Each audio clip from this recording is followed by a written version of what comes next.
they were all just bad dreams. I just don't remember. Like, it's like there's two of me or something. I just don't know. That part of me is missing. It's like it's not real, like it never happened. I, I can't explain it to you. It was like punish. You know what you're supposed to do. These are the words of Anthony Sowell in his interrogation interview. You are now listening to The Infamous Ones, a true crime podcast hosted by Kay on Spotify. A podcast aimed to uncover and share the stories behind heinous and insane acts that have been overlooked or overshadowed by mainstream media, getting justice for the voices that can't speak. What's up, y'all? It's your girl Kay, and I am the host of The Infamous Ones, a true crime podcast. A podcast designed to focus on crimes committed in the Black community that you don't hear about in mainstream media, giving a voice to those victims that have otherwise been silenced. Welcome back, welcome back, welcome back. This is part two of the Women of Imperial Avenue episode. Thank you all for tuning in. I know yesterday's episode was only like an hour, but y'all, I was exhausted. Like, I think by the time I finished, it was like 2 o'clock in the morning. And I'm like, yo, I gotta get up and get ready for work. Like, a chick was tired, okay? And I partially blame that double XL wine. Like, I think that had something to do with it because y'all, I was on my ass, okay? Like, tired. But I am back feeling good, ready to get this episode out for you guys. Tonight I am not drinking double XL. By the way, shout out to the popcorn gang. It is a person that sends me like $3 every week to the popcorn donation. It is so cute. They make sure that I got my snacks. Listen, when y'all are leaving these reviews, I need y'all to like, tell me in your review what you snacking on. If you like me and you doing the popcorn, sometimes I'll mix it up and I'll do the popcorn with the M&Ms so I can get that little, sweet and salty thing going on. But I'm definitely drinking. So yeah, y'all let me know what y'all sipping on. I know some of y'all be at work when, y'all are listening to the episode, so you can't really, be sipping in. Well, I mean, you could, but there's got to be ways around that. So tonight I'm not doing any double XL wine. I'm just doing some basic honey melon Ciroc, something simple, drinking that straight. Like I said, double XL, I'm learning. Whew, yeah, that's one of them wines where you got to be ready for whatever, okay? That's that kind of wine that's gonna have you ready to nuck if you buck and or in my case, nuck if you buck and get fucked. But anyway, so yeah, let's go ahead and get into part two, the Women of Imperial Avenue. Now, yesterday when we left off, we were discussing LaShanda Long, who was one of Anthony's victims. So we're going to go ahead and pick up where we left off. Y'all ready? Okay, let's go ahead. Y'all know what to do. Let's get it. Now, to remind everybody, this week's episode involves Tanya Carmichael, victim, Nancy Cobbs, victim, Gladys Wade, surviving victim, Latondra Billups, surviving victim, Tashana Culver, victim, Crystal Dozier, victim, Talacia Fortson, victim, Amelda Hunter, victim, Tanya Doss, surviving victim, LaShanda Long, victim, Michelle Mason, victim, Liana Davis, surviving victim, Kim Yvette Smith, victim, Vanessa Gay, surviving victim, Diane Turner, victim, Janice Webb, victim, and the infamous murderer, Anthony Sowell. Now, yesterday when we left off, LaShanda Long had become one of Anthony's latest victims. She also was his youngest victim. She was only 25 years old when she disappeared. And as I was saying, the next time that anybody would see her, it was because they found her body, basically rotting and decomposing along with another body. Now, all the while after killing Lashonda, Anthony is, he's still living day to day in Cleveland. He's collecting his unemployment checks, he's drinking heavy, doing drugs. The house is a mess. There's trash everywhere, not to mention the smell. Like, it literally smells like decaying bodies. He's got them buried in various places in the house, which, you'll hear more on as the episode continues. And a couple of months later, in October of 2008, Anthony finds his next victim, Michelle Mason. Michelle Mason was born December 22nd, 1963 in Cleveland, Ohio, to Adeline Atterbury. That is quite a name. Adeline Atterbury. That's one you can't forget. Michelle was the fifth of six kids. Her sister Rosemary Jackson, Mary Mason, Gregory Mason, Charlene Mason, and William Mason. She grew up in a neighborhood near the Cleveland Garfield Heights area. She pretty much lived there majority of her whole life. Her uncle, who she just loved, unconditionally, he lived right around the corner from them. And he would always come and visit, and she would spend time with him. Like, she was spoiled rotten, to an extent anyway. She attended Cranwood Elementary School and then later Charles W. Eliot Junior High School. Now, she was very involved in the church. Every Sunday, she and her family would attend St. Timothy Catholic Church. By the time she became a teenager, she was like, "All right, I kind of want to get out of Cleveland."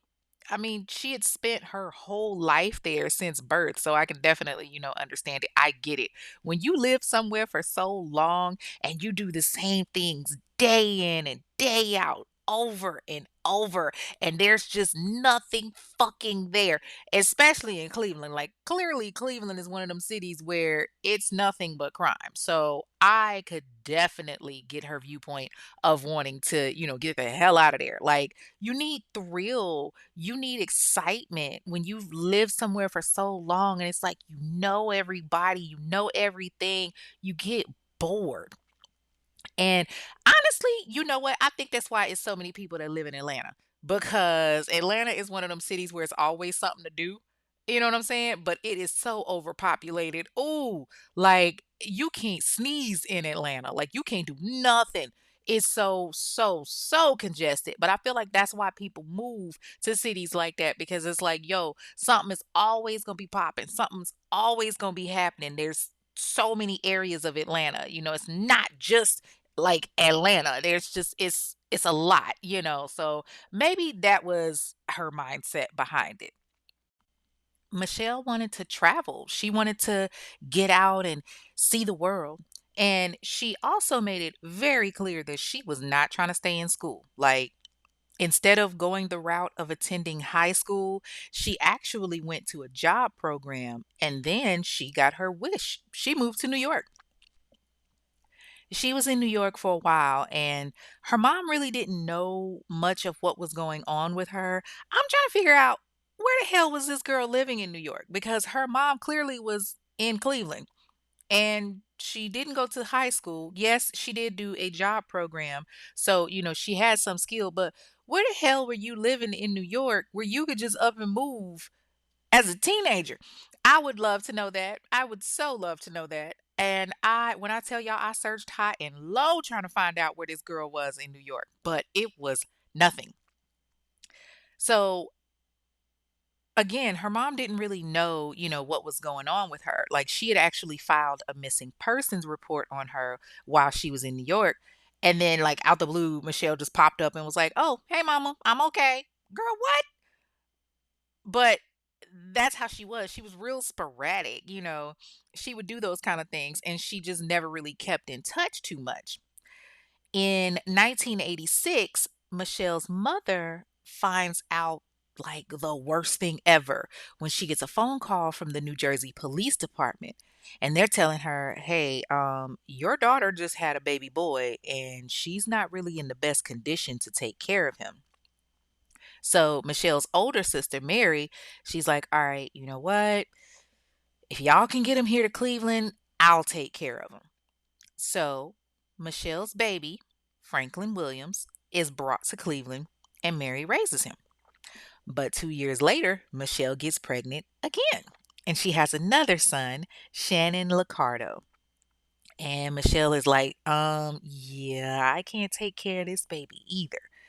And her sister Mary's like, well, bitch, neither can I. You know, so Michelle's mother decides that she's going to raise him. Love families like that.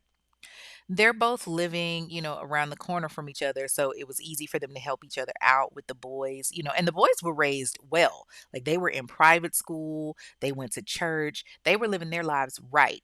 Now, their fathers weren't around or involved, and honestly, nobody knows who their fathers are, but it didn't matter. Mary and Adeline, they made sure that the boys were taken care of. One day in early 1990, Michelle calls her mother and she says, Mama, I'm ready to come home. And Adeline was ecstatic. This is what she had been waiting to hear for so long. Her baby girl was coming home to her. So she was like, okay, all right, let's make this happen. So she sends her a bus ticket. But when Michelle got home, Adeline wasn't ready for what awaited her. When her baby girl got off that bus, Adeline barely recognized her own daughter. She was skinny and she was sick. Y'all, Adeline found out that Michelle had been diagnosed with HIV due to her extreme drug use.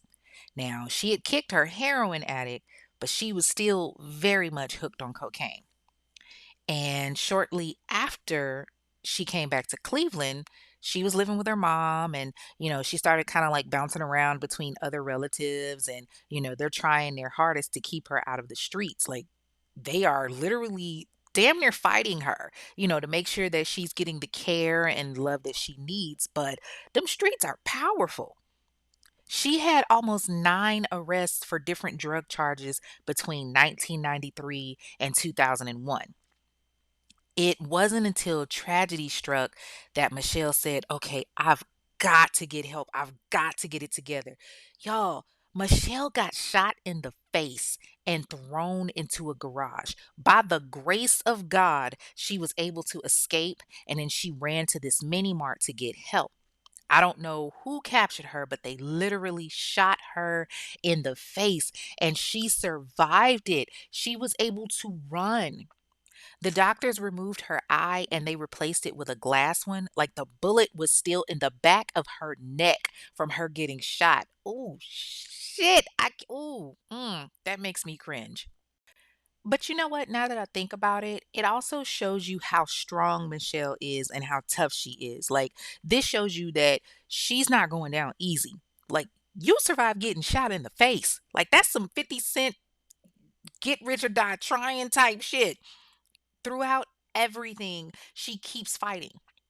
She wasn't going to let that stop her. Like, she was like, look, I'm going to make it. I can be okay. I can get through this. And I mean, she had her moments, but she really persevered and pushed through.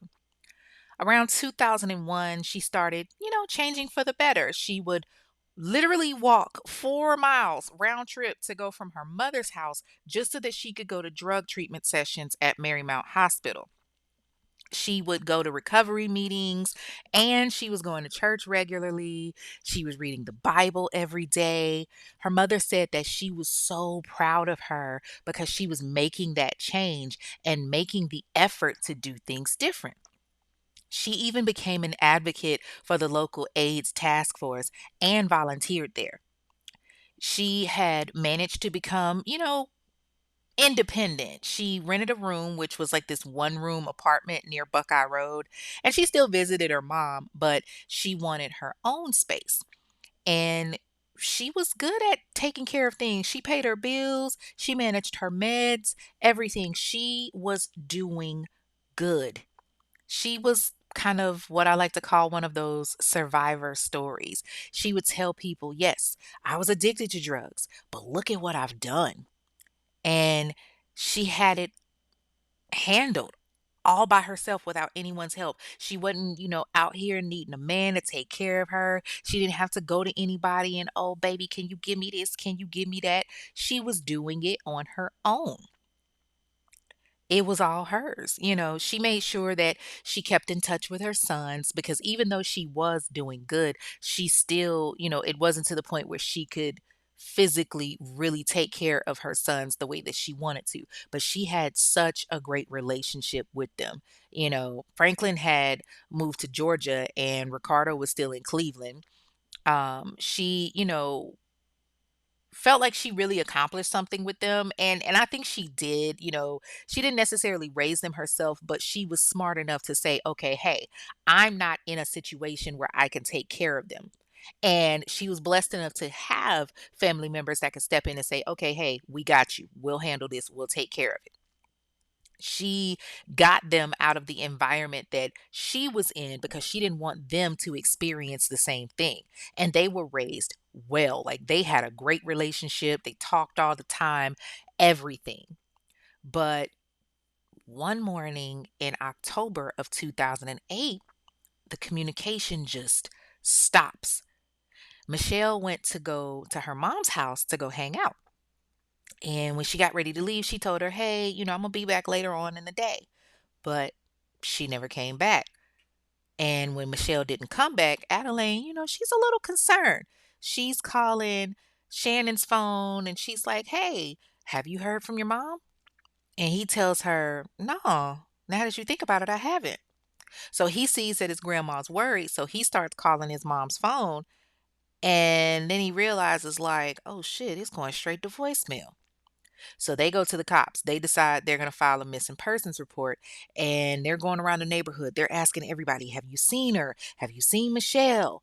They held a candlelight vigil at the church. They sent out press releases, but nobody had any clue where she was. Oh, but guess who was at that vigil? Anthony's ass, right there, smack dab in the middle of it. And the police, they're trying to sweep it under the rug. But, oh, baby, Adeline is persistent. Listen, you cannot fuck with a mama's kid. You can't fuck with a kid. And especially when you got a mama that's as concerned as Adeline, we not letting shit go. If one of my kids, God forbid, ever came up missing, there is no way a cop is going to be able to just dismiss me or just be like, oh, they're just a runaway or they'll probably come back. Nope, I'm going to be on your ass. And that's how Adeline was. She was very persistent. She told them, this is not my daughter's normal behavior. This is not her. I'm telling y'all, y'all better get out here and find out what's going on. But of course, it fell on deaf ears because when it comes to the Cleveland Police Department, we see how they operate. And Adeline is getting pissed because she's just like, I'm coming to y'all asking y'all for help. She's going to the cops, the FBI, the media. She's like, can y'all please help me find my daughter? Something is wrong. I know it. Please, I am begging y'all, help me with my child. But they're not doing shit. And it's like you can't even be surprised at that because of the again, this is Cleveland. There are so many. Y'all see what I'm talking about? All the cases that I've covered that come out of Cleveland and fucking Cuyahoga County. I don't know what's up with them, but if you live in the city of Cleveland, I really feel sorry for you because look at what happened. Now granted, this is like back in the 90s, early 2000s, but still, this it just oh, I'm sorry. So, Adeline, she's frantic. Her eyes are playing tricks on her. Like literally one day she's out. She's walking, looking for her child. And she's at a bus stop and she sees this lady with like real skinny legs that she thinks is Michelle. And she runs over and she jumps and she's like, oh my God, my baby, my baby. And the woman was like, "No." And clearly the woman saw the pain in Adelaine's eyes because she ended up hugging her and telling her like, "Hey, I'm going to pray for you." When Adelaine told her, "I'm sorry. I didn't mean to, rush you, but my daughter is missing. I thought you were her." Now, the question that's on everybody's mind is, how did Michelle cross paths with Anthony? That one is kind of easy answer. So her apartment was on the same block as Anthony's house. Now, she didn't know him like the other girls did. They checked her phone records. There was nothing connecting her to him. No phone calls or anything that was related to him. But she took the bus every day and would walk past his house. Remember, I told y'all she would walk 4 miles every day to go from her mom's house to the drug treatments and everything. So when she would get off the bus, she would walk right past his house. And, Anthony's nice. He's charming and friendly. He's smiling in these women's faces and telling them what they want to hear to get them inside the house. And Michelle, she's a friendly person. She lived in these streets. She thought she was a good judge of character. And Anthony preyed on that. He knew that she would come into the home, and that's exactly what he used against her. He got her into that house, and just like the others, her family never heard from her again until bodies were being either dragged out or carried out. Not even a month later, Anthony decides, you know what, it's time to get a new victim. And this is when he meets Tanya Carmichael. So there are two different birthdays for Tanya. One says that she was born December 20th, 1959, and the other one says that it was June 30th, 1956. Like there's literally kind of like an argument as to how old she was. Some say she was 53, others say she was 49, but she was born in Cleveland, Ohio to Barbara and Donald Carmichael Sr. She grew up with both of her parents, but they divorced when she was really young. She and her brother Donald Jr. were raised by her mom. And even though her dad was around, he was more of kind of like the financial father figure. But, Tanya really loved her dad. And I think she wanted them to be together. Like, what kids don't want their parents to be together? I did to a certain point. Now I'm just like, man, yeah, gone with that bullshit. But her mother worked as a nurse and took care of them very well. And Tanya had the cutest extracurricular activities. She loved gardening. She also attended John Hay High School, like a few of the other girls that, we've discussed so far. And her mother was a no nonsense type person. Like she raised her to understand that, hey, you got to do what you got to do to survive and take care of you. Not to, the extent of, going out there and doing something crazy, but just letting her know like nothing is going to be given to you and that you have to work hard for it. That type of, environment and upbringing. When I say no nonsense, it wasn't just, oh, yeah, we're just going to give you this. No, baby, you got to work for it. I respect that. But y'all got to be careful when it comes to how you can be with the kids sometimes, because if you shelter them too much or if you're a little too hard on them, they wild the fuck out. And Tanya, at the age of 16, ended up getting pregnant and she gave birth to her first child, Martha. During this time, she ended up dropping out of high school and she gets one of those equivalency certificates. But her brother, Donald Jr., ends up getting killed during a robbery in 1976. And I think it kind of set things into motion for her. When her brother gets killed, she ends up getting pregnant again and she has another daughter and she names her Donetta after her brother. They ended up moving to East Cleveland and they were living off of Page and Elderwood Avenue, which wasn't far from Anthony Sowell's place. Now, there were a couple of other victims that lived on Page Avenue. I'm going to see if y'all can remember who they were. But, you know, She's a great mom to her daughters. She wasn't with their fathers, but she was great with them. She spoiled her kids rotten. They would go on vacation. She would take them to do things that, weren't typically found in the neighborhood. Like they would go horseback riding and go to live concerts and, see the music and everything. Like she tried to expose them to other cultures. And even though she had only gotten her equivalency certificate, she attended college classes at Cuyahoga Community College, and she had gotten her barber and real estate license. Then on top of that, she worked as a medical secretary and also as a bartender. Baby girl was doing it, okay? She was a jack of all trades. Shawty was keeping a job or two or three or four. And her girls loved her for it. But when the crack cocaine epidemic hit Cleveland, it hit like a hurricane.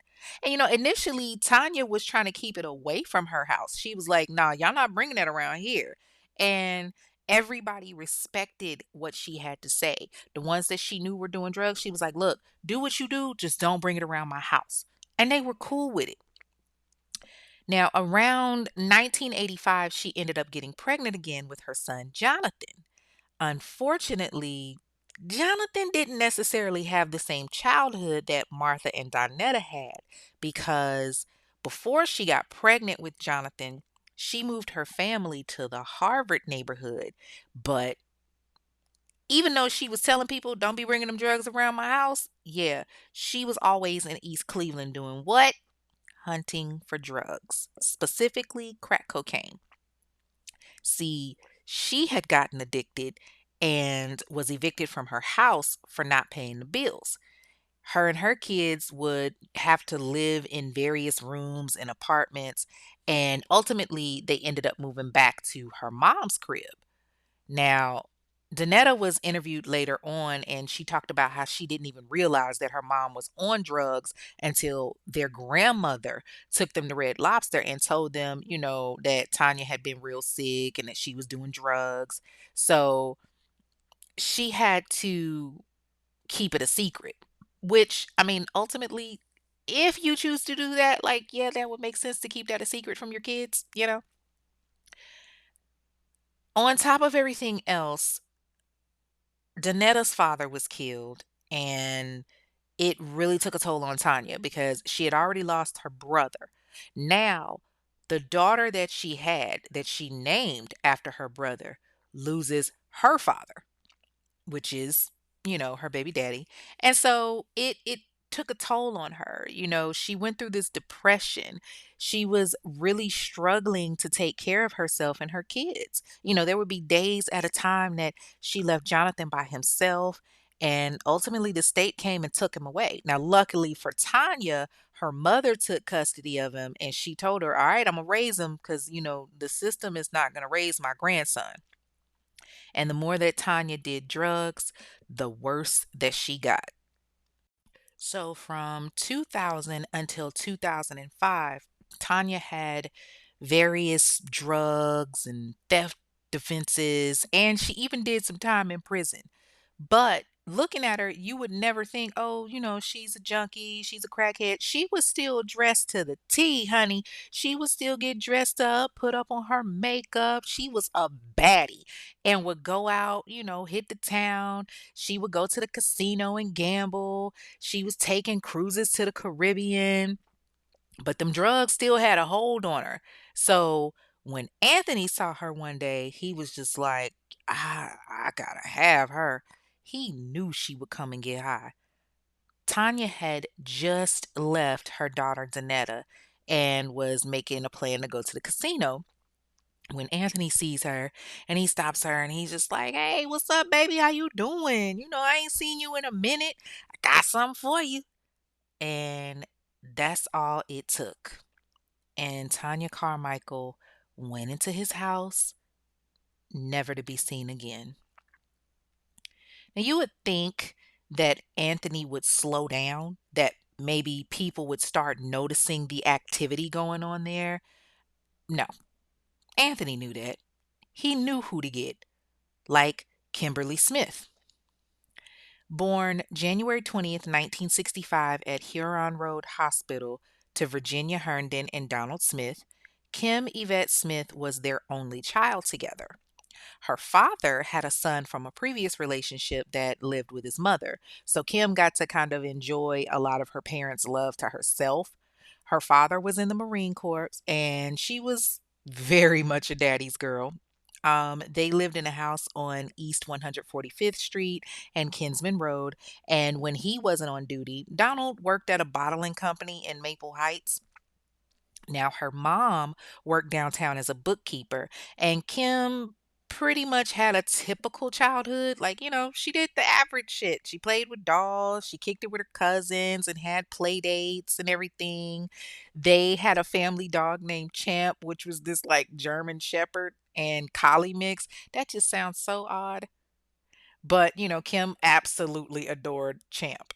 She was an animal lover who had a tendency to bring home like stray cats, which drove her mother crazy. That would drive anybody crazy. Like, I swear, my oldest son used to do that shit when he was younger. Like, I have never had to frisk a child before until my kid because I would find frogs in the washing machine, all kinds of stuff. And, those of you that are close to me, y'all know my son is special needs. And so he was not really as verbal younger, at a younger age. So he wouldn't say much. And like, I would look him dead in his face and be like, "What you got in your pocket?" And then, like, the next thing I know, I'm finding a frog in my damn washing machine, and I'm just like, "Ew." Like, so at least she was bringing home stray cats because it could be so much worse. But Kim had a very great childhood, and things kind of shifted when she went to Warrensville Heights High School. Now, at this point, her parents had divorced, and her mother ended up getting remarried. Her relationship with her father started to get bad because she wasn't seeing him as much anymore since she lived with her mom and her stepdad and her three stepbrothers. And her father was still now, okay, let me not say that. He was still involved. He was taking care of her financially. She just didn't see him as much. And finances can't really substitute for time spent with your kids. But it wasn't as easy because him and his ex-wife were beefing all the time, and ultimately it messed up his relationship with Kim. And Kim stopped, she kind of started to do things that just wasn't in her nature, and things being drugs. It started off with weed and then it kind of grew into cocaine and other drugs. Then on top of that, y'all, Kim had a banging ass body, okay? Like, she looked a lot older than what she actually was, especially since she was kind of hanging out with the older crowd. She would get a lot of attention from the guys, and she ain't mind it too much. Who wouldn't? If I got this banging ass body and I'm getting attention, hey, she had this friend that she went to high school with named Renee. Renee gave her the nickname Candy because, she looked so sweet. And Kim, baby, she took it and ran with it. Like, she was like, "Oh, okay, I'm so sweet. All right, she getting all the attention from the boys and she's loving all of that."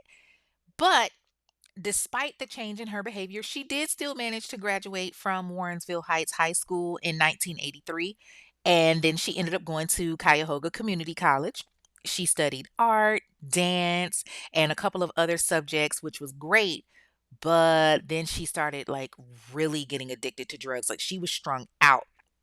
In 1985, while she was still in college, she caught her first charge, receiving stolen property. She had actually gotten a felony conviction because of that, and college just kind of fell to the wayside, I guess. And as the years went on, she just kept collecting offenses, mainly drug charges. Fast forward a little bit to 2006, she got arrested in Cleveland when the police found some cocaine on her, and she got 6 months in prison. During this time, her relationship with her father kind of started to bond back together again. He would come to visit her and, try to encourage her to get off of drugs. And she always told him, like, "Daddy, I want to get clean." And every time he would visit her, she would tell him that, but it just never really lasted long. And it was very hard on her. But her father wanted to be there for her. He told her flat out, baby girl, you got to keep fighting. You can do this. We're going to take care of each other, okay? And I think that really resonated with her. So when she got out, what really got her through was, the love of art.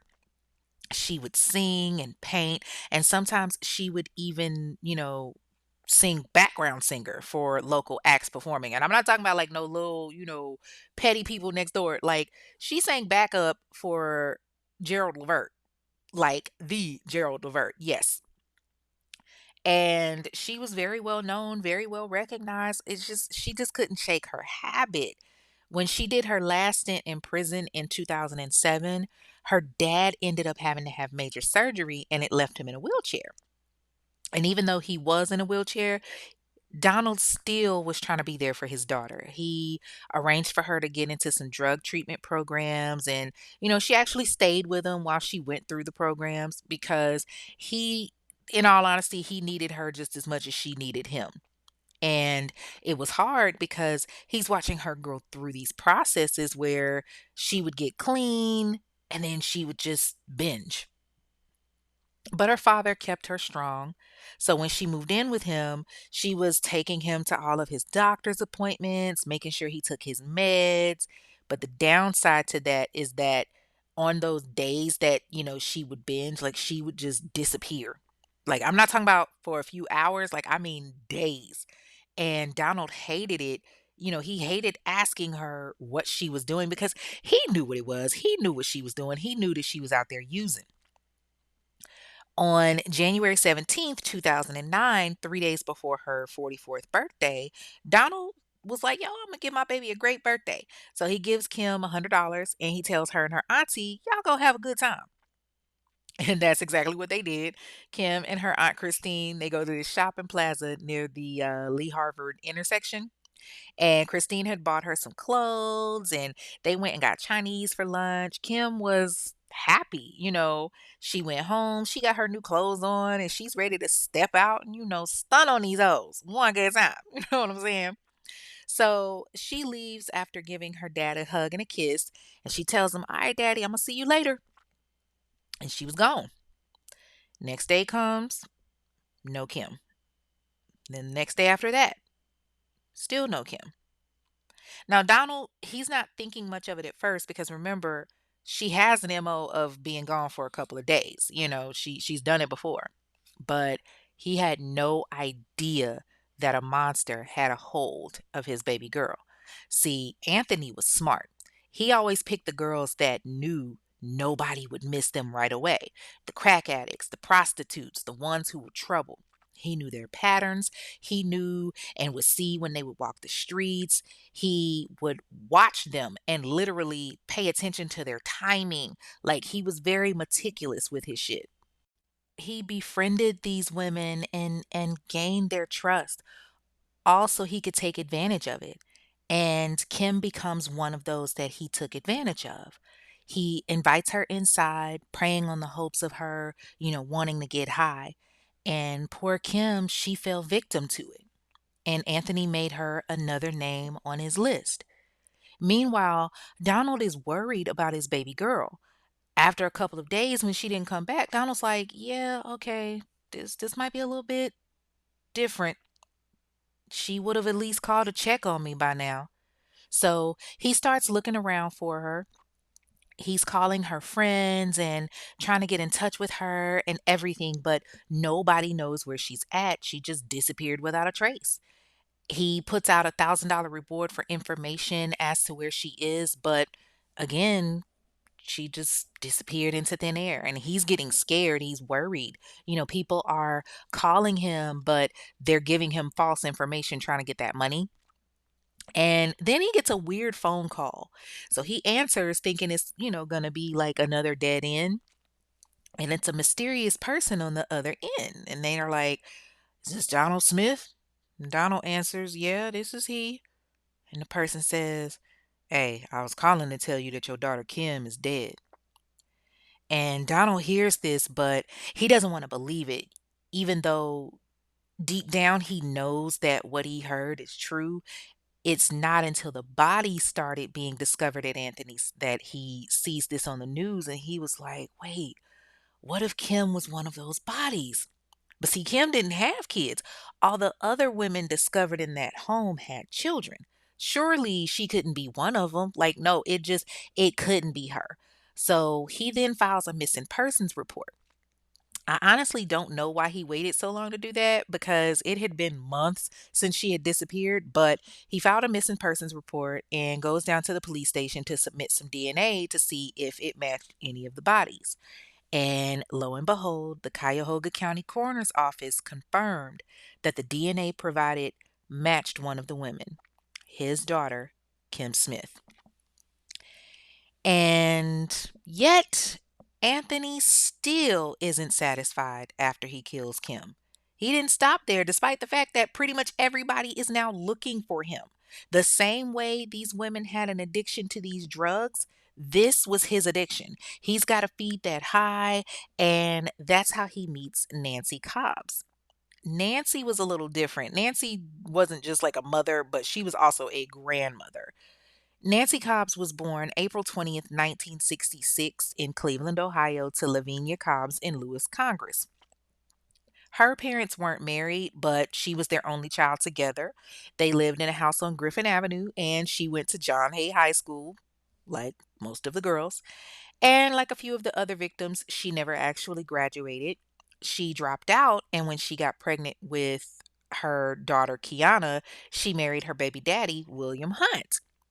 William joined the military, and while he was in the service, she lived in Cleveland and she took care of their daughter, Kiana. And things were going good for a while. You know, they had another child together, a son, William Hunt III. And after a few years, I don't know if it was the military thing that was getting to her, but her and William ended up getting a divorce. Now, her story was a little different because her relationship with her kids was kind of weird. See, after she divorced William in the early 80s, oh, she got out there. Like, shawty get loose. She was having her hot girl summer, drinking, smoking, partying. She was getting high all the time. And she ended up meeting this man named Adam Williams.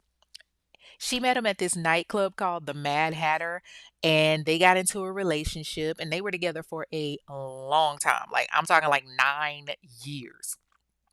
Not long after they got together, she and Adam were having a baby, and she gave birth to his daughter, Audrey. So Adam is seeing the birth of his daughter as the motivation that he needed. He's like, all right, I got to step up and I got to take care of our family. I've got to take care of all these kids. And Adam's trying to do what he can, but it's just getting worse and worse. So in 1994, he moved to Wichita, Kansas to go to truck driving school. Nancy was supposed to take the kids and move to Wichita with him, but she tells him, she's like, baby, I can't leave Cleveland. I ain't trying to go to no Kansas. I'm going to stay here and, do what I do. And that's exactly what she did. And while Adam is working, she's using drugs and they end up drifting apart. Now, she ended up getting locked up because of the way that she was moving. So Nancy's mom, Lavinia, took custody of Audrey because Adam is supporting Audrey financially, but he just couldn't physically be there for her. And Audrey is okay with that. She was still able to see her mom and spend time with her. Despite Nancy's addiction, she and Audrey were very close. Nancy taught her daughter how to bake cookies and make jewelry and decorate. But at the same time, Adam wanted Audrey to be on the road with him. He wanted, to spend time with her too. But Audrey was like, nah, I kind of want to be with my mama. And she went with Nancy everywhere until 1996 when Nancy gets arrested for drug trafficking and possessing criminal tools. She gets sentenced to 3 years in prison, and this devastates Audrey. Nancy ended up doing 2 years at the Ohio Reformatory for Women, and Nancy's mother once again took custody of Audrey and her siblings. But Lavinia was having a big problem keeping her eye on Audrey because Audrey starts acting up and she wilding out, y'all, following in her mother's footsteps. She ended up getting pregnant at 13 years old. When she went to tell her mom, she's scared as shit. Like she just knew her mama was gonna spaz out. And so she goes up to the prison and she tells her mom that she's pregnant. And surprisingly, Nancy isn't as upset as she anticipated. Nancy tells her, like, all right, baby, you gonna have to grow up and be there for your baby, but it's gonna be okay. I got you. And Nancy was released from prison after 2 years, and now she gets to be a mom again. And a grandma too on top of that. And, Nancy kind of bounced from house to house for a while, and eventually she ended up moving in with Audrey because Audrey really needed the help, especially since she had another baby. Yeah. Mhm. 2 babies. But Nancy is loving being a grandma. She's buying gifts and cooking for them on their birthday. And of course, Audrey is like, hell yeah. She loving all of that because she ain't got to do shit. Her mama is doing everything for them kids. So it gives her the opportunity to be a teenager. I mean, I get it because, she had the kids young. And Nancy would come over, she would decorate the house, get everything together. She said she did these things to make sure that her kids didn't miss out on having a grandma. And they didn't, which was great because it was hard for her to not be there for her own kids. So this was her way of making up for it. But Nancy was still out in them streets. And while she was out in them streets, she developed a friendship with a man named Anthony Sowell. They would go to the corner store and get cans of beer, and they would go back and sit on her mom's porch on Griffin Avenue and just, chill and hang out. Anthony would speak to her relatives and friends that came by. They never knew his name, but they definitely knew his face. And they all said he was friendly. He didn't really seem dangerous to them. Nancy and Anthony, they hung out a lot. And Nancy really considered him a good friend. They were on the same block, they were in close proximity of each other. That was her little homie. He would help her out from time to time, hook her up with drugs and everything. So it was no surprise that they're kicking it one day in April of 2009. Originally, Audrey was hanging out with Nancy. They had spent the day together and she was playing with the grandkids like she normally did. Nancy decides to step out for a little bit, so she tells Audrey and her grandbabies, hey, I'm gonna be back in a few. I'm gonna see y'all in a little bit. Y'all be good. She leaves to go see none other than Anthony Sowell. And when she didn't come back home the next day, Audrey immediately knew something was up. And she wasted no time going to the Cuyahoga Metropolitan Housing Authority police to file a missing persons report. Ooh, fuck. Ugh, that name is hella long. I'm sorry. Damn, I messed that up. Okay, look, we just gonna say she went to the cops because that name, woof, that is a tongue twister, especially when you've been drinking. So we just gonna say that she went to the cops, which she did. She filed the missing persons report, and she tells them like, "This ain't like my mama. She talks to me every day, even if she's not at my house. She calls me every day." So Audrey hits the ground running. After she filed the missing persons report, she's putting up flyers at the kids' daycare. She's posting flyers on community boards, anything that you can think of. And a really weird thing starts happening. The flyers start disappearing. Like Audrey would post them up at the grocery store or the corner store, and then the next day, poof, they're gone. And she get mad as hell, like, why is somebody taking down these posters? So she decides, you know what, we gonna switch this shit on up. So she gets like 30 of her friends and they go door to door, knocking on doors of houses that looked abandoned. If it looked like nobody lived there, they were breaking down the door looking for her mama. They went into foreclosed and abandoned houses on different streets, including Griffin Forest and Parkview Avenue. They just never bothered to look on Imperial And much like Kim, it wasn't until the bodies were found inside of Anthony's house that Audrey and her sister Kiana were like, you know what? We need to go submit some DNA to see if mama's one of those bodies. And so when the bodies were discovered, they go to the Cuyahoga coroner's office and they submit their DNA. And when it comes back that their mom is, one of those bodies that's found, they are messed up because they're like, yo, we were going around looking for her and she was right here the whole time. The man that they thought was their mom's friend is the one that murdered her. And the spring was very busy for Anthony because shortly after he killed his friend Nancy, Imelda Hunter went missing. Imelda Amy Hunter was born November 5th, 1962. She, like many others, had a very hard life. She was the sixth of eight children, and she grew up in Chicago's South Side in the 1970s. She was exposed to alcohol and drugs at an early age. I could just imagine being in Chicago. She went by Amy. She had pretty much a survivor mentality. Like she was about getting her money. She would go out with her older sister Taylor and they would hit up bars and, drink and mingle with the older men to try to see, all right, who gonna get us some paper so we can go eat, all of that. And even though she was trying to survive, Amy still enjoyed doing things that most kids would enjoy. Well, I shouldn't say most kids, but I'd say the nerdy kids. Like the nerdy kids, Amy loved to read. She liked reading classics.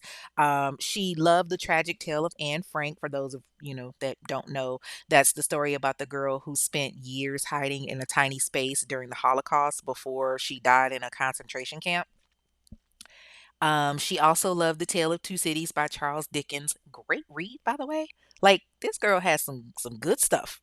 At 14, she would read these kind of novels, but she did like to party. Don't get it twisted. She had a party side to her. She liked to, cut up a little bit. At one particular party, she went and she was having fun and she sees her teacher. Y'all, why this man give her some liquor? He gets her liquored up so he can have his way with her and they have sex. And at 14 years old, Amy gets pregnant for her teacher. She gave birth to a daughter named Kelly, who was born deaf and with cerebral palsy. Fuck. And after Amy gives birth, her older sister Taylor was like, hell no, we ain't about to do this shit. I ain't about to have you in this element. Taylor had gotten married, and so she moved her mother, her sisters, she took them all to Cleveland, Ohio. And I'm honestly thinking like this may not have been the best move. Like it like went from bad to worse. Like moving doesn't always solve the problem because you're still surrounded by drugs and alcohol. And hell, Amy's own siblings introduced her to cocaine. So was it really a situation? Like damn near her whole entire family was using drugs. One of her sisters, Diane Keller, didn't even get clean until like year 2000. Her entire family is just going in on these drugs heavy. And it's a lot on her because Amy got a daughter who couldn't talk and who's living in a group home. It's a lot for her to deal with. She was having sex at an early age. She got taken advantage of by her own teacher. So it was no surprise when she turned to the drugs. And, even though Amy is smart as hell, you know what they say. There's a difference between book smarts and street smarts. But as Amy got older, she ended up meeting a man named Bobby Danny when she was 19 years old, and they ended up dating. They never got married, but they did have three kids together: Bobby Jr., Andrew, and a daughter named Victoria. And y'all, it was so sad because Victoria died of a birth defect. Like, this girl can't win if she tried. Bobby, he worked as a machine operator for like 25 years. He did bring some stability to Amy's life. Now, Amy never finished high school because she had Kelly, fairly early on. So she did a lot of different jobs like working as a hairstylist. She was a home healthcare aide. She worked as an elections board employee. That sounds interesting, by the way. Like, definitely needed now. But, Bobby and her were together for years before he even realized that she had a drug problem because she was so secretive about it, mainly because she didn't want her kids to know what was going on with her. And when Bobby found out, oh, he was pissed. He didn't do drugs. Now he was a drinker, but he didn't do drugs. And so it kind of like was a weird balance. It really, threw things off because their relationship got rocky. She's a heavy drug user, he's a heavy drinker. They would be drunk and high and just having all kind of fights, just she would leave the kids by themselves, and he didn't like that. Like, he looking at her like, "Where the fuck you think you going? How the hell you gonna leave these kids here by themselves while I'm out working?" And she would clap back right at his ass. "Nigga, fuck you. They my kids. Mind your motherfucking business." But he wasn't having it though. Like, he's like, "Amy, you my motherfucking business. I'm coming home. Ain't no hot meal, no clean house. It's just chaos. So what the fuck?" And she would try to pacify her man and, cook and clean, but they always fought. And Amy, she tried to get clean. She would go through outpatient drug programs, but she could never clean up completely. She got arrested 3 times on drug and theft charges, and she served some time in the women's prison in Marysville in 2001 for drug possession. People think jail and prison is like the best solution for addicts, but it's really not. It's actually worse. It's a lot of stuff that goes on in jail. Now, I mean, of course, myself, I haven't seen that firsthand, but it's easy to access drugs from jail. The same way that it's easy to get it on the streets, you can get it on the inside. And that's exactly what she did. When she got released, she tried to, do better. She would be at home reading from her book collection or watching TV quiz shows. She loved Jeopardy. She would joke with Bobby about Jeopardy and she would ask him, "Hey, babe, can you train me? I want to be a contestant on there one day." And he would always, just kind of dismiss her and, "Oh, woman, I'm too busy." But he would kind of sit back and observe, and he would see how she would answer the questions on Jeopardy back to back like it was nothing. She was kind of like, what was that movie, White Man Can't Jump? Gloria. Like, all I remember is food that starts with the letter Q. What is a quince? Like, I don't know why that just popped in my head. Sorry. But, she was that type of girl. She just knew the answers without even really trying. She was real she was real smart. She just didn't know how to say no to drugs. And in 2007, things seemed to be getting better for her. For about 6 months, she actually kicked her drug habit, started going to church. She was getting that joy. So her people, they were feeling real hopeful for her. She wasn't disappearing anymore, at least not for a while.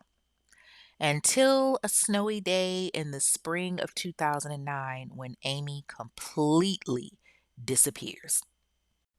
When she disappears, Bobby's just thinking, okay, she done fell off the wagon again. She just back up to her old tricks. And at this point, he kind of gives it a couple of days. But Amy never came home. And now Bobby's like, damn, what I wouldn't love to hear her, asking me to quiz her again, asking me to train her again. He didn't call the police right away because, like I said, he was just like, okay, well, she might have just fell off a little bit. She'll come back in a couple of days. And it's October of 2009, and Amy's sister Denise is sitting at home and she's watching the news. And she sees this house on Imperial Avenue that looks real familiar. Like, she recognized it almost immediately. She's looking and she says, I've been in that house before. And she has a flashback from 2 years earlier when Amy called her and was like, "Hey girl, let's go to this party. They having a little party my friend Tony throwing." And girl, he got drinks and everything.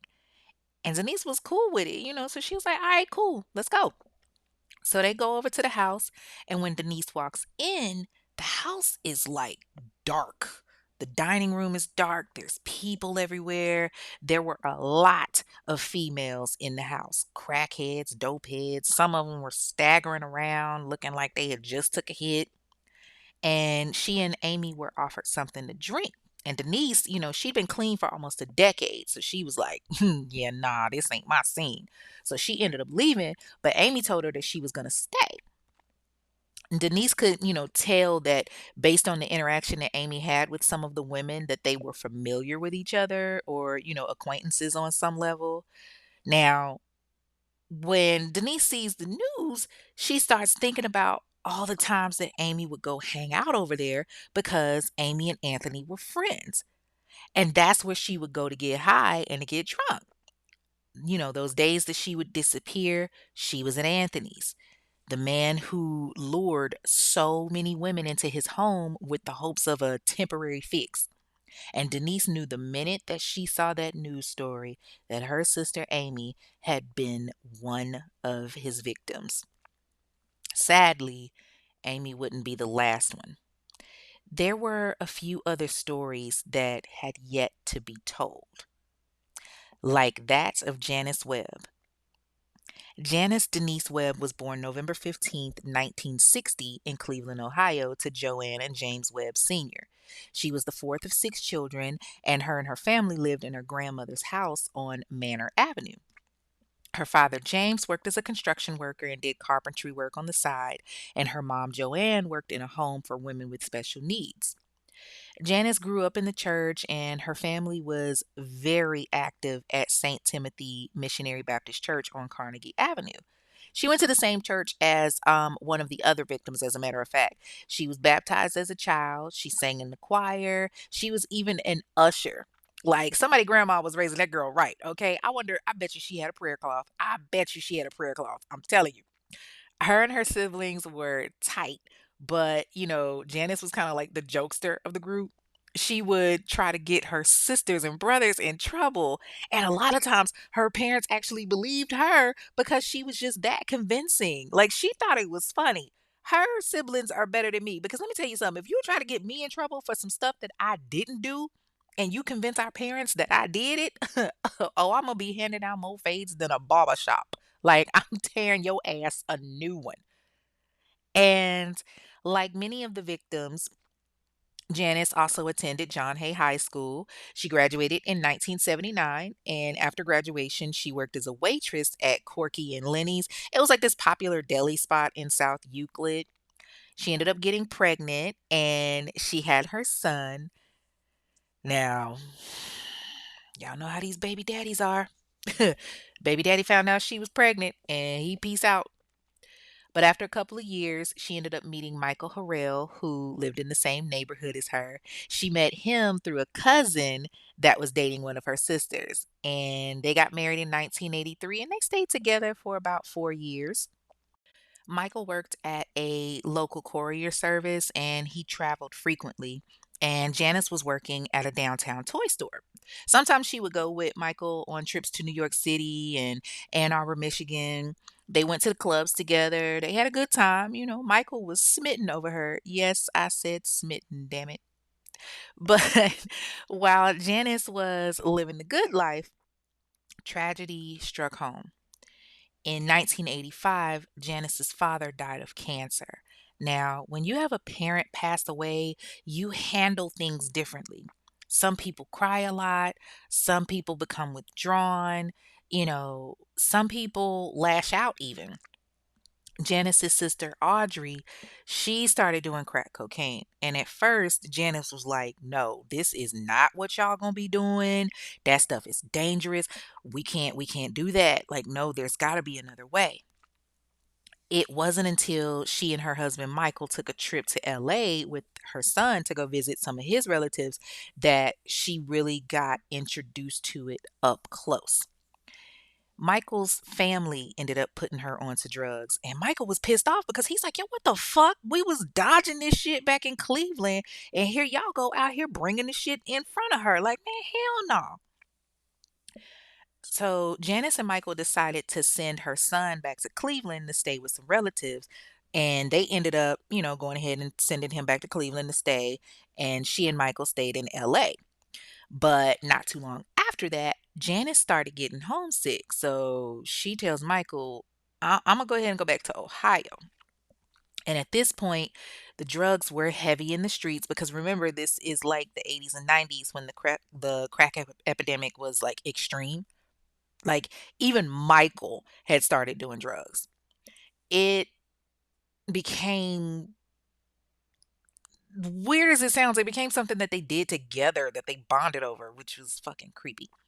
But over the years, the two struggled with sobriety. They would fuss and fight with each other. And then Janice started getting into trouble with the law.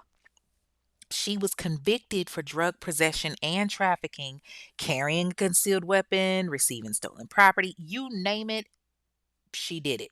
If it meant that she got a fix, she did it. But Janice wanted better for herself. Her older sister Audrey had already kicked her habit and had been sober for almost 10 years, and so she wanted to do the same. And at one point, she considered moving back to California, but it wasn't no better there because that's where she was introduced to the shit in the first place. She just wanted to get out of the environment that she was in.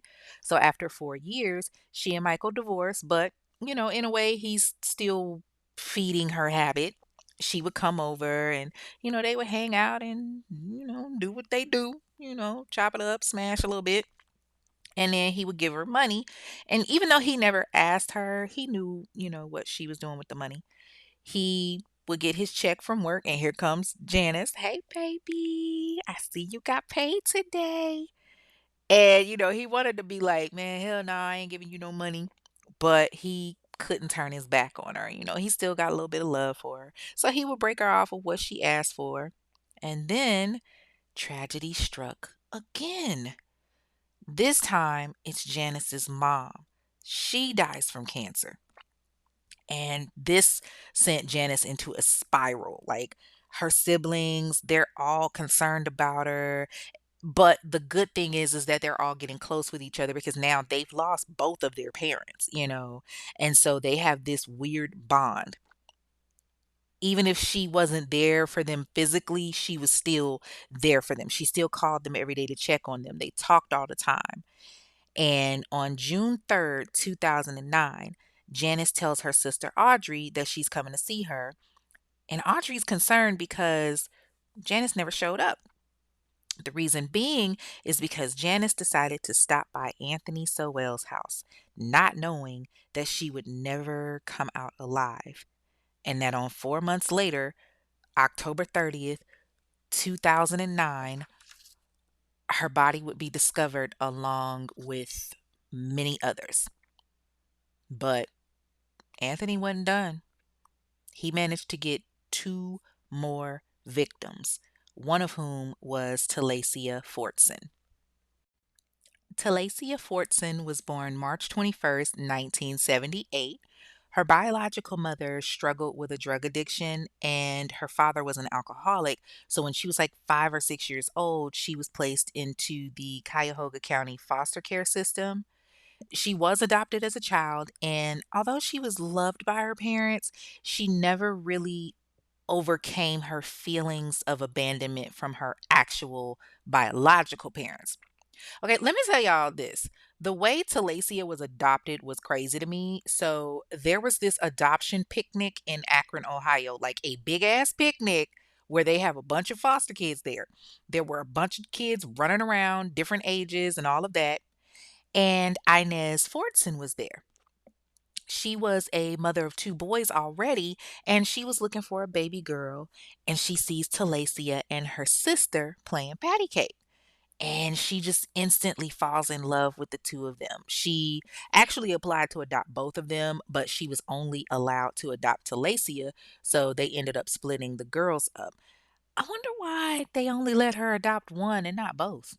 Like that was weird. If she could care for both, why not, put both of them in the home? Like okay, but being separated from her sister, it was devastating to Talacia.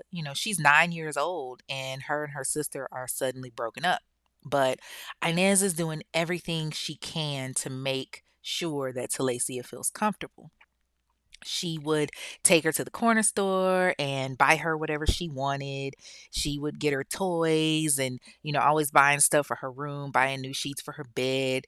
She let her just buy whatever she wanted because she wanted Talacia to be happy. And although she had this newfound family and this love, she couldn't get over the fact that she felt abandoned. And a lot of times she would run away from home, especially through her teenage years. But Inez was taking good care of her. Like, Inez was a school bus monitor. She taught her daughter how to take care of animals, how to keep a clean house. Talacia, she had a bit of a artistic side, and she enjoyed arranging flowers, and she loved doing hair like since she was a little girl. So Inez encouraged her when she got older to get her cosmetology license. Like, she knew if she stuck it out, she would be great at it. Till she was like 14, then Talacia was like, I'm gonna do things a little different. She started smoking weed, and over time, her drug habit graduated. She would run away over and over and over, and she would always run away to Lucille Groom's house. See, Lucille was a foster mother that Talacia was very familiar with. And Lucille was a sweetie. She never told her no. She never turned her back on her, even though she knew that Talacia was supposed to be elsewhere. She would just take care of her. And then Talacia would, be returned back to Inez. And, Inez would try to tell her, hey, you can't be running off like this, baby. You gotta stick to the rules here. And it would just go in one ear and out the other. So, Talacia, she didn't want to hear that. Her and Inez were like two pit bulls going at it with each other. It got to the point that Talacia would stay anywhere but home. She would stay with her friends. She would go to Miss Lucille's. By the time she was 17, she was actually living at Belfair Residential Treatment Facility in Shaker Heights, Ohio.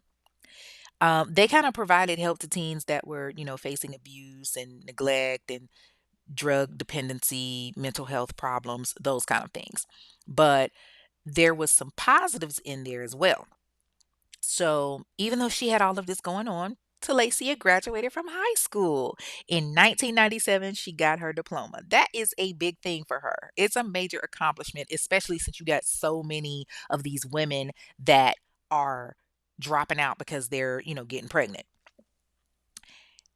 She was real proud of herself. Her family was proud, but that demon was after her.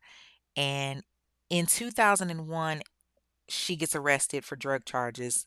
Then she gets arrested again in 2002. And 2003, she tests positive for cocaine. Now, of course, she, would test positive on drug charges, but the reason why it was a little different this time as to why they knew that she tested positive was because Talacia was pregnant. Now, depending on how you look at this, it's a good thing that she's already graduated high school, but at the same time, it's bad because she tested positive for cocaine and she's pregnant. At least she wasn't having no babies at, 12, 13, 14, but she's still in a situation where she's not at her best.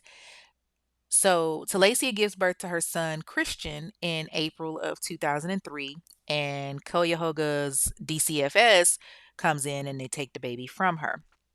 And, they're putting in their reports that Talacia is engaging in acts of domestic violence. She's attempted suicide on 4 occasions. And because of the fact that she's pregnant, they're telling her she had to do a drug treatment program in 2003. But despite the fact that she got 3 opportunities to do it, she did not do it. Social workers were making their notes on, how she didn't have a permanent address, how she was lacking parenting skills to take care of her son, and how she's only kind of, visiting him sporadically.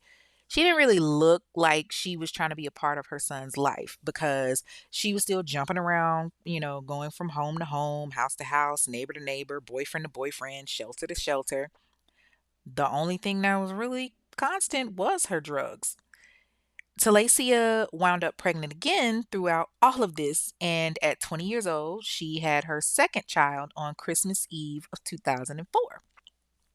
She failed another prenatal cocaine screening and lost custody of that baby that she named Tia. She was really struggling, and the bad thing is that she would look for love like wherever she could find it, and it was usually in the wrong type of nigga. And that's how she ended up dating this 36-year-old man named Terrence Minor. Funny how his last name is Minor and he was 16 years older than her, but okay. So Terrence had a bit of a rap sheet himself. He had been locked up several times for theft, burglary, drug charges. He was feeding her habit. He liked her high. He wanted her to do drugs. What kind of sick? She ended up pregnant in 2006 by Terrence. And I guess a switch went off in her head. And she decided that she didn't want to keep going the way she was going. She wanted better. She wanted to be a mother and to be there for her babies. So she said, all right, time I get myself together. She went to Laura's home, which was a women's shelter, and she asked for help. She placed herself into the program and she decided to get clean. And while she was there, she wrote a lot to keep her mind off of things. She wrote poems, she kept journals. She was trying to do what she could to be a stable parent. She gave birth to a baby girl named Talia in November of 2006, and she was doing really good. She actually got to bond with the baby, y'all. Like, that was just, oh, it was so sweet. I loved it. She joined the choir at the shelter and got approved for a job training program. She was turning her life around. So she decided in 2007, all right, I got it together. I'm going to move out. She felt like she was strong enough to be on her own, but it didn't last long. And a couple of months later, she ends up back at Laura's home because she relapsed and lost custody of Talia. I'm like, dang, you were doing so good. One of her neighbors had taken custody of her son Christian, and her baby daddy Terrence got custody of both of the girls because Talasia was down real bad. And so she went back to Lauren's home. She's begging for help. She tells them, if I go back into these streets, I'm gonna die. So, being the good Christian folks that they are, they let her back into the program. And she's happy because she knew she could get peace there for a day because she ended up flipping and she left. Never came back. And it was really upsetting because they really wanted better for her. They wanted to see her change. They wanted her to live her life and get back what she lost. Instead, she became lost. Like, Talasia was in the streets heavy, so much so that in 2008, she ended up getting locked up for stealing. Ladies of literature, do you love endless black romance? How about pure, sensual eroticism with a mix of thrilling, suspenseful storytelling? If so, grab a towel, a glass of your strongest wine, and fill your Kindles with countless novels from Arthur Cartier, a male author of 53 novels hailing from the city of Milwaukee, Wisconsin, currently signed to K. Renee Publications. Whether it's 3 Day Stay, Love, Lies, and Orgasms, Thug Therapy, or his latest erotic release, Come and See Me, this author has a bit of everything for everybody.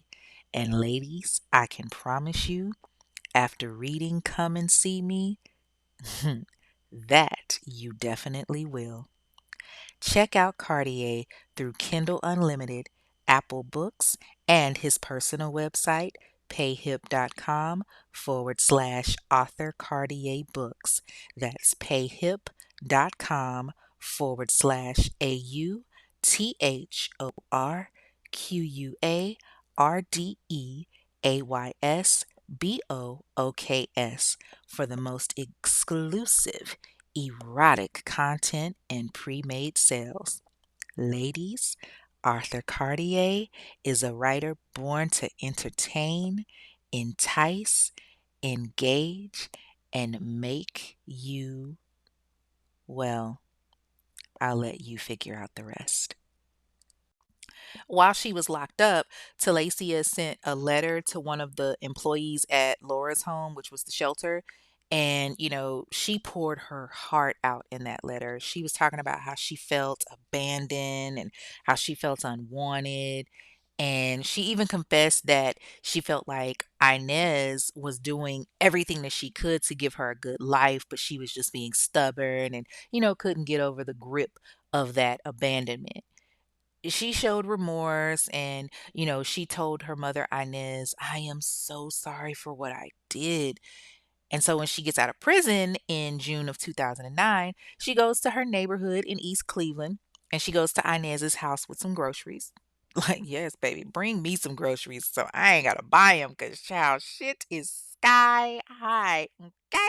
$100 might get me 2 bags these days.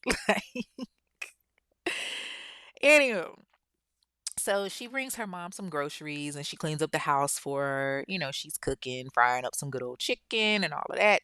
And she and Inez have their first really good sit down conversation. They sit down and they talk, and Talacia tells her how sorry she is. She's pouring her heart out. She tells her, like, I know that I wasn't the easiest child to deal with, and I want to make you proud. And they have a good cry, and Salacia tells her, I love you, and she leaves. And as she's walking to go to the bus stop, she runs into this guy that she knew from the block named Anthony. Y'all see where this shit about to go, right? He sees her and he's like, hey girl, what's up? Long time no see. What you been up to? And she sees a familiar face and she's smiling at him. Hey Anthony, what's going on? How you been? I'm doing good. And he tells her, hey, I got some of that good shit at the crib. Why don't you come through? And she agrees because she's kicked it with him in the past. So she goes in the house unknowing of what awaits her inside. And 33-year-old Talacia Fortson is never heard from again. Now, at this point, Anthony kind of takes a little bit of a cooling off period, if you want to call it that. He chills out for a couple of months and is doing God knows what. The neighborhood is still smelling and all stank to be damned. But Anthony chills out for July and August, and then in late September, Diane Turner disappears. Born November 4th, 1970, in Cleveland, Ohio, to John and Mary Turner, Diane Turner was one of two children. She was raised in Cleveland, Ohio. Now, her mom wasn't around much during her childhood. Not 100% sure why, but she was raised by her father. Her and her brother, they had like a weird, just fucked up childhood from jump. They both were abused. Not only that, but Diane had medical conditions, like some serious medical conditions. She had epilepsy and she suffered from seizures a lot. She had been hit in the head with a hammer during a very abusive encounter during her childhood. Who the fuck hits their kid in the head with a hammer? Like, what? That is it.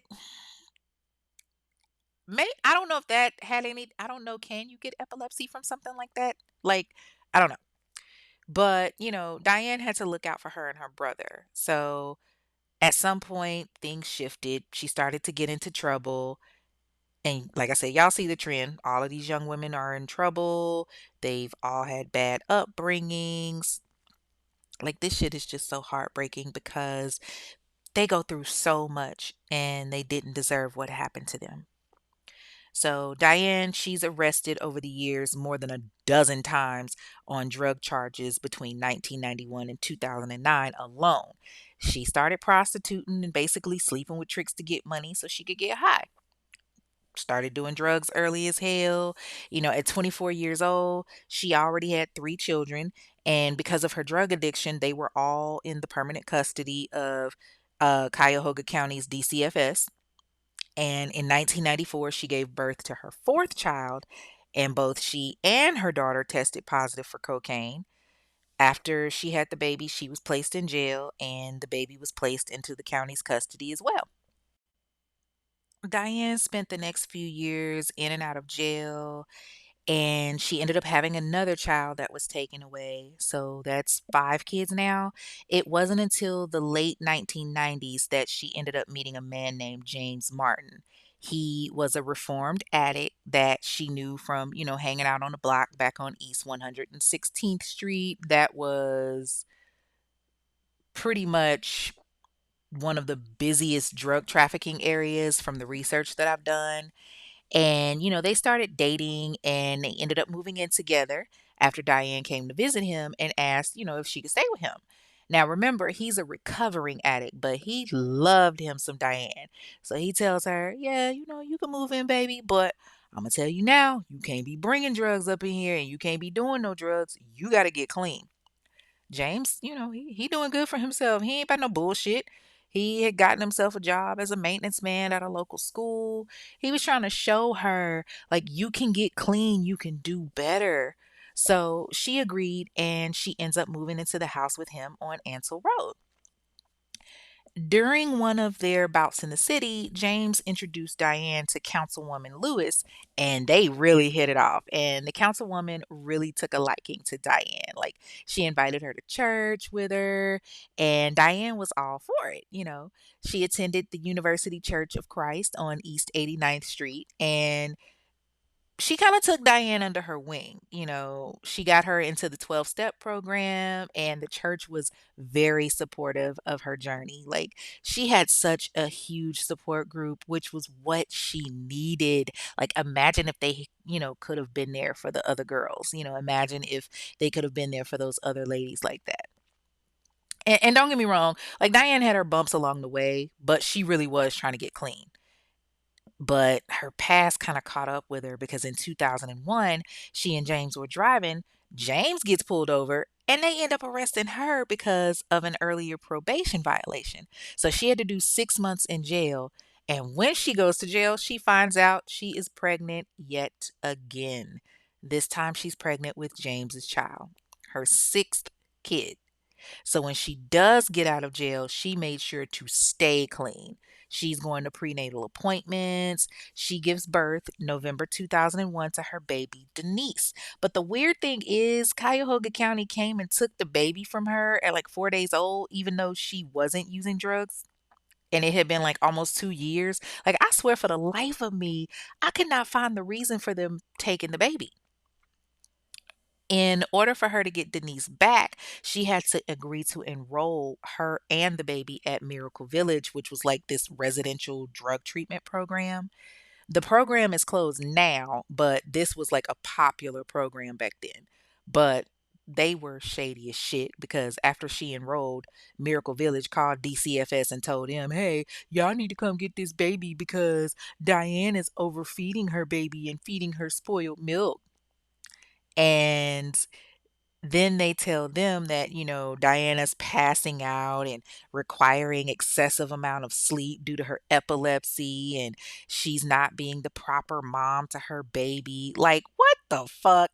I'm sitting here like, if y'all know that this woman got epilepsy and she's fighting a drug habit, why the fuck y'all offer her help and not help? Like, if you see that she's got to have this rest because of a fucking medical condition, why not get somebody to help with the baby? That's what you're there for. Like, I see why the fuck you're closed now because clearly you weren't doing what the hell you were supposed to do. And so, because of this, Diane is feeling like a burden. She tells James, baby, I don't want to be here anymore. And James is telling her, no, baby, you gotta stick it out. And she's like, for what? Why am I staying here when they don't want to help me? All they're telling me is we don't have anything to help a person with epilepsy that's recovering from a drug addiction. And I mean, can you blame her for feeling like that? So she ends up going right back into the streets. And no sooner does she do that, a few months later, in April of 2002, she gets arrested for drug possession and baby Denise ends up in foster care. Now, James is fighting to try to figure out how to get his baby, so he asks his friend Jasmine Groves to be Denise's foster mother so that way, he could still be involved with her and visit her. James is having to do the same things that Diane is doing to be able to, be a part of Denise's life. He's got to take parenting classes and all of that. So he gets shared custody of Denise, but Diane didn't. And ultimately, their relationship ended. But James is, he's still there for her despite everything. He's like, listen, I still love you. This is somebody that, I want to see change and do better. This is my daughter's mom. And as the years went on, Diane just went through the same system, getting high, wanting to get clean, getting high again. And this went on for years and years. Fast forward to September 2009, Diane calls James to wish him a happy belated birthday. And she's bragging about how she got this job at this Jamaican restaurant. And it's like a Jamaican restaurant slash store that's on East 116th Street. And James is really happy for her. Like she's taking the steps to get her life back on track. People are really rooting for her. And there's a lot of people that talk to her on a daily basis. She's communicating with everybody. Like a lot of people, even if, I don't see you every day, I'm still going to have communication with you. And so that day they're talking. She wishes him a happy belated birthday. And he didn't realize that this would be the last time he talked to her because right after she wished him a happy belated birthday, she stopped by Anthony's. And it wasn't until James was watching the news and bodies started popping up that he realizes, oh shit, she knows this man. Bodies were identified through the DNA samples. They needed one to test against Diane, but their daughter Denise was in Jamaica with Jasmine. And Diane's other 5 kids, James didn't have a way of contacting them or their fathers. Hell, he didn't even know who they were. So he had to wait for his daughter to come back to Cleveland. And on Thanksgiving Day, she flies back into Cleveland and he takes her straight to the coroner's office. Denise gives the DNA sample, and on December 4th, 2009, Diane Turner's identified as one of the last victims. Now, I know you're thinking, hold on, Kay, you talking about the victims being identified, but how did all the bodies get discovered in the first place? Because it seems like Anthony is great at killing these troubled and, broken individuals and literally getting away with murder. So how was he doing it? Well, I'm going to tell you. See, Anthony had a couple of different victims that survived that had gone to the cops, one of whom was a woman named Gladys Wade. And in December of 2008, police are driving on Kinsman Road when a woman named Gladys Wade is covered in blood and she's flagging them down. They stop and she tells them, "You got to help me. I was just attacked." And they ask her what she's talking about, and she says, "It was this man named Anthony Sowell. He invited me into his house for a beer. I didn't want to go, and I said no, but he snatched me and he dragged me to the house." Yep, Anthony did do that. He dragged her inside of his house, strangling her until she passed out. Then, when she came to, he was trying to rape her, but she broke free and ran out of the house. She ran all the way to a nearby restaurant for help, but they wouldn't let her in to use the phone to call 911. So she went to a payphone, and that's when Anthony caught up with her and he started beating her and beating her. And the sick thing is that people were standing around looking like, what the hell is happening? And he's lying his ass off. He's telling them, "Y'all, she tried to rob my house. She tried to rob my house. She tried to take my money." But he can't take her back to the house though because there's all these witnesses. So he finishes beating her and then he just leaves. So she flags down the cops and she tells them what happens. An ambulance came out and they take her to the hospital and they take him into custody, but they ended up letting him go because they said it wasn't enough evidence to charge him, which is how he ended up getting even more victims in the house. But then again, it happens again.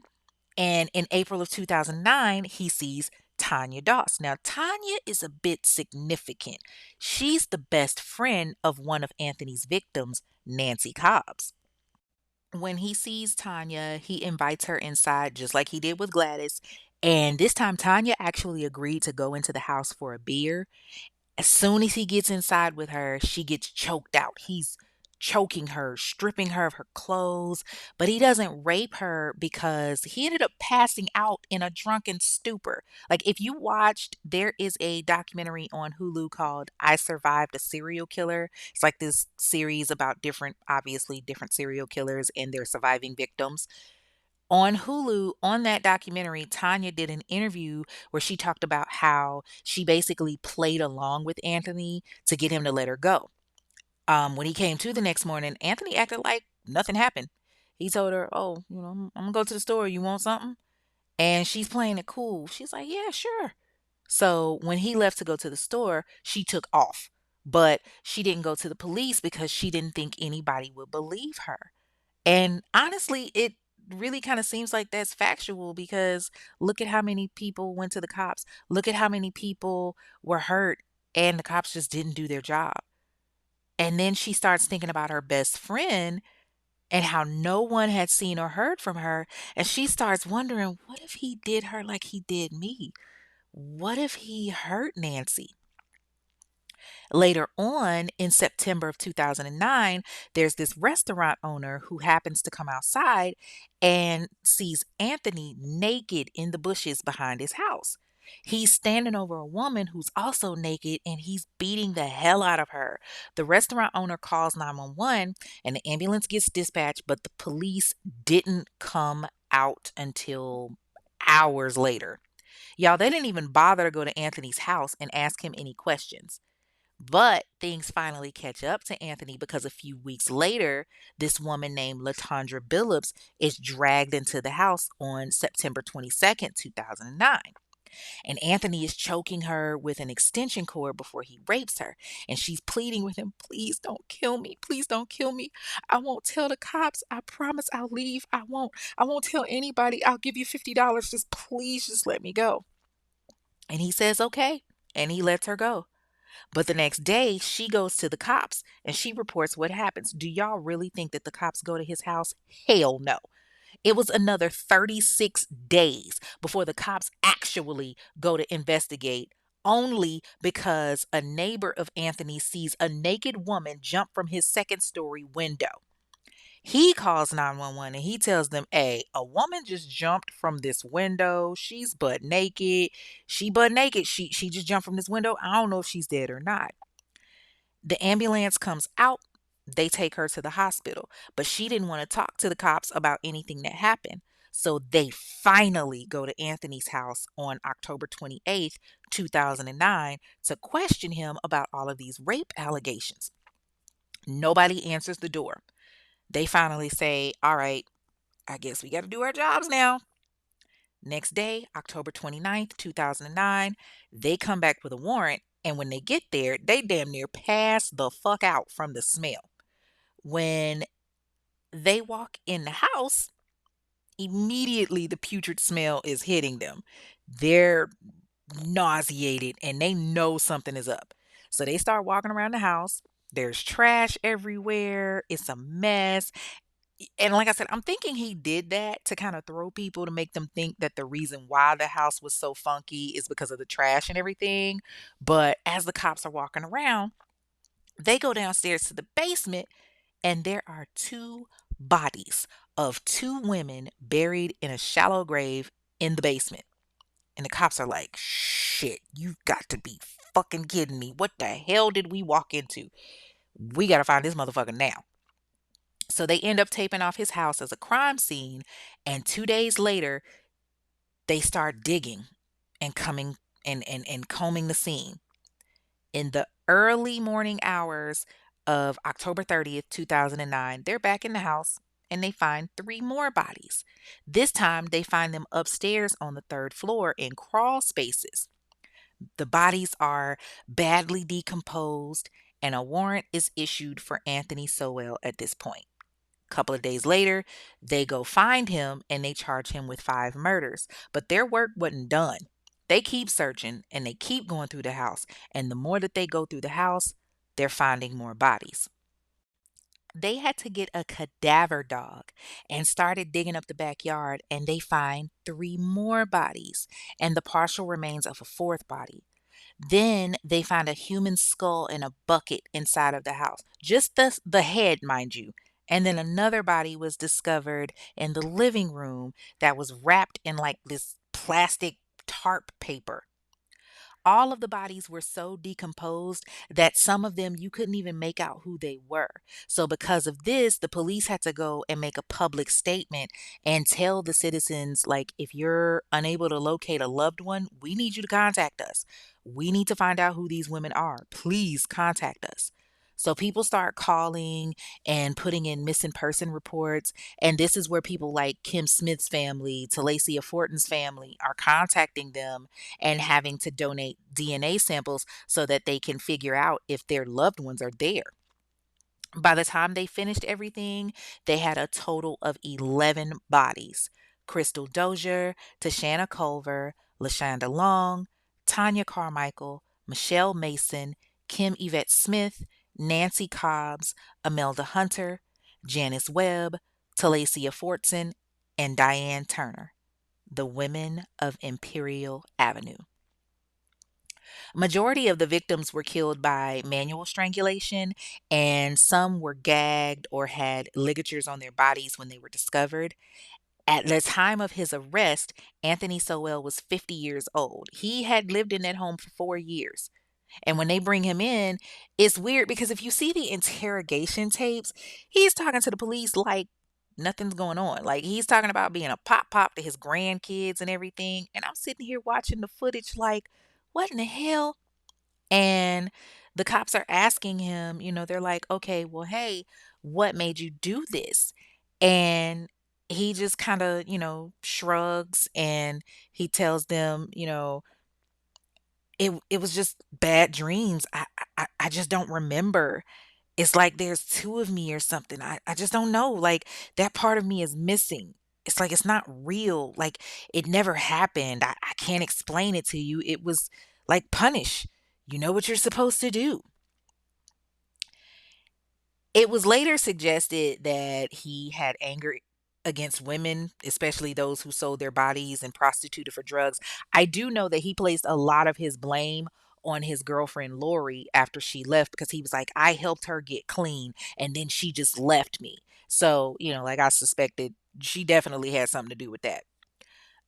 Anthony was held on a $5 million bond and he was charged with 11 counts of aggravated murder, 74 counts of rape, kidnapping, tampering with evidence, and abuse of a corpse. Do y'all know this nigga actually pled not guilty? Like, get the fuck out of here. He pled not guilty by reason of insanity, then later changed his plea to not guilty, which, Jesus Devonte Christ. Now, he was supposed to go to trial June 2nd, 2010, but they kept delaying his trial. It got delayed to September 7th of 2010 so that the courts could give his attorneys more time to prepare. But then it got delayed again to February 14th of 2011 after needing more surveillance video footage from the property next door. So after a few more pushbacks, the trial begins June 6th, 2011, with the Honorable Judge Dick Ambrose residing. Anthony's attorneys, Jeffrey Kelleher and Thomas Ray, filed the plea of not guilty, which was like, what? What? Stupid. The trial lasted for a good amount of time. Anthony gets up there, he gives his testimony. When they ask him what made him do it, he pretty much repeated what he said to the cops. But he also says four words: abused children grow up. Really, nigga? Really? His trial lasted like a little over a month. And what really got me was when I was watching the footage, his demeanor. Anthony kind of, his demeanor changed. It went from like looks of amusement and like he and his attorney were laughing at one point. Then he had looks of boredom, even annoyance. Like it really bothered me because I was like, you sadistic motherfucker. Like he's sitting there acting like he didn't kill these people. But on July 22nd, 2011, Anthony Sowell was convicted on all but two counts for the murders of the women of Imperial Avenue. He was also convicted of the rapes of Latondra Billups and Tanya Doss. The sentencing was held August 10th, 2011, and the jurors recommended the death penalty, naturally. And on August 12th, 2011, Judge Dick Ambrose sentenced him to death. On September 14th, 2011, Anthony Sowell was officially placed on death row and sent to the Chillicothe Correctional Institution immediately. Of course, like most attorneys, his attorneys filed for notice of appeal with the Supreme Court of Ohio. Now, while they filed the appeal, his execution date was set for October 29th of 2012, but in March of 2012 they got a motion for a stay of execution, and it was granted in April pending the final disposition of the appeal. So Anthony gets these new attorneys in October, Jeffrey Gamso and Erica Cunliffe. They both worked for the Cuyahoga County Public Defender's Office. I would love to know how they felt about representing him, because ain't no way I could morally do some shit like that. Like, ain't no way. Ain't no way. But they filed an appeal to have his conviction and death sentence overturned on like 21 different reasons. But the top three were that he did not receive a fair trial because of the extensive media coverage. They claimed that the media attention was overwhelming and generating thousands of new stories, and local coverage was both frenzied and sustained. They also argued that the courtroom had been closed to the public during an evidentiary hearing, and while a jury was picked, they tried to say that, oh, well, he got lousy legal representation. His previous attorney should have had their client plead guilty to killing the women and then focus their efforts on preventing him from getting the death penalty. So, in September of 2014, the court asked both parties to, address the issues. And on April 5th, 2016, the Ohio Supreme Court heard arguments from Anthony's attorneys and from the DA, who represented the state of Ohio. His lawyers argued that his Sixth Amendment right was violated by closing the suppression hearing to the press, and that the court should commute his death sentence to life imprisonment, kind of as a means to the structural error that resulted in the violation. They also argued that his attorneys had made errors and urged the Ohio Supreme Court to send the case back to Cuyahoga County for a retrial. They basically was like, look, we fucked up. We trying to fix this. Let us do it. And the state, they considered it and they were like, thought about it, but nah. If his Sixth Amendment was violated via the closed pretrial suppression, it wouldn't have affected the outcome of the trial because the evidence was overwhelming. His own attorneys were the one who asked multiple times in his presence for the jury selection to be done privately without cameras in the courtroom. So, how was that our fault? Oh, and by the way, your client has never said he didn't do it. He said that he did it. So, no, appeal denied. So, yeah, after about $600,000 of taxpayers' money, they rejected the appeal on December 8th, 2016. And once again, his attorneys filed an appeal in May of 2017, but the courts opted not to hear him and denied his request in February of 2018 to reopen the appeal. Meanwhile, Anthony's death sentence is still kind of like looming. While he was in prison, the house at 12205 Imperial Avenue was demolished by the city. Honestly, I think it was too much for a lot of people to walk past that house and know the horrors that happened there. So the city decided to rectify it and they said, okay, we're just going to tear it down. And that's exactly what they did. In November 2012, Anthony released a letter through the website Serial Killers Inc., and it was to the people of Cleveland. He actually tried to rally against the former trial judge, um, Tim McGinty, I wish I could get access to the letter, but honestly, I wasn't about to pay all that money off of a website that pretty much promotes purchasing items like that from serial killers. Like, I mean, more power to those that do, but a serial killer or those that idolize that kind of shit is not going to get any type of profit off of me. Okay. So, there have been a few documentaries about Anthony Sowell since his capture. His case was profiled on the series premiere of the investigation discovery show Killer Instinct. There was also the season of I Survived the Serial Killer on Hulu. There's another documentary called Unseen about the victims and survivors of his crimes that was released in 2016. And the 5 women who actually did survive his kidnapping did an episode on Snapped, the notorious Cleveland Strangler. Um, Again, Anthony was supposed to be executed in 2019, but Governor Mike DeWine issued an unofficial and indefinite moratorium on executions, unable to acquire the drugs needed for the lethal injection. Listen, I'm pretty sure motherfuckers would have banded together to pay that little $43 for them drugs, okay? But basically Governor DeWine was like, listen, when the system resumes executions, y'all just gotta find another way to do it. But sadly, Anthony's execution date never came because on January 21st, 2021, Anthony was transferred to the Franklin Medical Center in Columbus, Ohio, so he could begin receiving end of life care for some unspecified terminal illness that he had.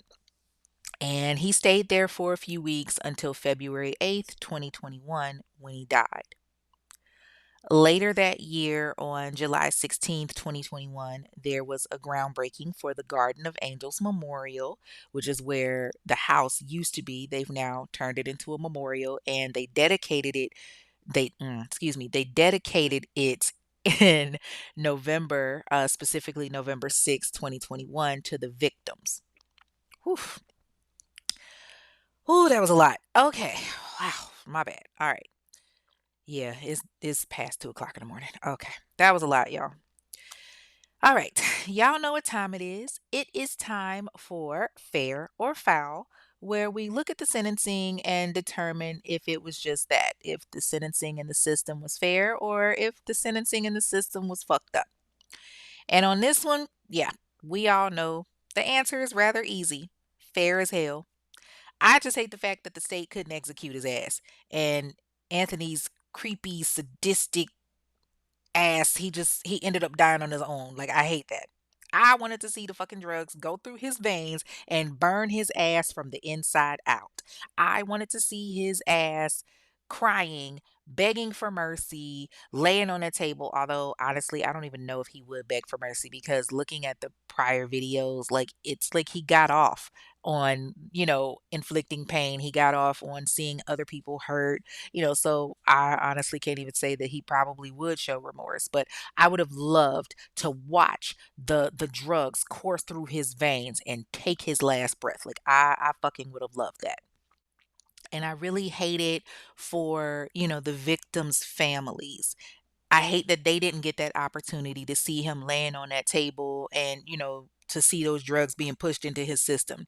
I hate the fact that he continued to make a mockery out of shit. It's just that there's so many things to unpack here. First off, the fact that he used the crack epidemic to his advantage when he himself knew what it was when he was in prison. He knew what it was like to be addicted. So many people were strung out. So many people were addicted and dealing with things, and he used their addictions and his hurt because a woman left him after he supposedly helped clean her up. There is so much pussy out there. There is so many women out there that you could have, gotten with without having to assault them, without having to rape them, without having to choke them, without having to strangle them, without having to kill them. There are there are so many times where we've all experienced heartbreak. We've all dealt with somebody where we done shit. I say it all the time. I was with my ex-husband through the bad. When I say I was with that nigga when he ain't have shit, and now that nigga living the high life for the next chick to benefit from. But that don't mean, oh, I'ma go off and murk his ass. Like, come on, man. It's too much dick running around here. Cause clearly I done moved the fuck on. I got me some good. You know what I'm saying? I've got mine. And there's plenty of men that are out here with these, sack chasers and out here with bitches that's out here, getting them for their paper. It don't mean that they want to turn around and murk their asses. They end up with the type of woman that they know it's other women out there. It's for lack of better words, pussy left and right. So the fact that you were upset that Lori left you because you helped her get clean and then she ended up leaving you. She ended up leaving you, nigga, because you had dead fucking bodies in your house. You fucking, ooh, shit. This nigga is sick. It just, it's hard when you have people that are addicted. I've seen people that have been addicted, fighting to try to find themselves again, fighting to be seen, to be something more than, just a crackhead. And, I'm grateful that I've never had to go through that and never plan to go through that either. I never want to go through that. And I pray for anybody that is, because it's not easy. You feel like nobody is there for you. You feel like nobody has your back. You feel like your back is against the wall. And Anthony used that to his advantage. Women that trusted him as a friend, not just women that were strung out, but women that took him as a friend and thought that he actually cared for them and was there for them, further proving that the reason why these women were on drugs is because they felt like nobody was really there for them, that nobody cared about them. And Anthony didn't. All he cared about was getting high, getting drunk, and hurting and inflicting pain on somebody else. He preyed on that. He took advantage of that shit. So, yes, he should absolutely fucking fry. It's just a damn shame that he didn't. But good riddance, and may you burn in hell, you worthless piece of shit.